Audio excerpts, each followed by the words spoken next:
कागदाचा तुकडा जगाला नाचवतो, माणसाला माणसापासून दूर पळवतो. त्याच्यासाठीच रात्रंदिवस माणूस धावतो, पण सुखाचा खरा अर्थ मात्र विसरतो. पैसा येतो तेव्हा गर्दी होते सोबतीला, पण संकट येताच कोणी नसतो पाठीला.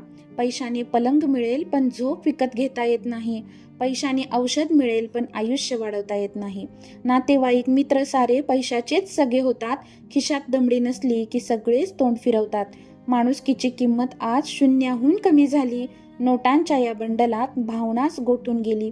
कमवताना आयुष्य गेले, आता खर्च करायला वेळ नाही. तिजोरीत लाखो आहेत पण मनाला कसलाच मेळ नाही. स्मशानाच्या वाटेवर हा पैसा सोबत येत नाही. रिकाम्या हाताने आलो, काही सोबत नेता येत नाही. पैसा फक्त गरज आहे, त्याला देव बनवू नका. पैशाच्या या मोहापायी स्वतःची माणसे गमवू नका. म्हणूनच पैशाच्या मागे धावताना देवाचा मार्ग सोडू नका. कागदाच्या तुकड्यासाठी प्रेमाची माणसे तोडू नका. श्रीमंती अंगावर नाही तर भक्तीत असायला हवी आणि मुखात सदैव श्री स्वामी समर्थ हीच ओळ असायला हवी. श्री स्वामी समर्थ.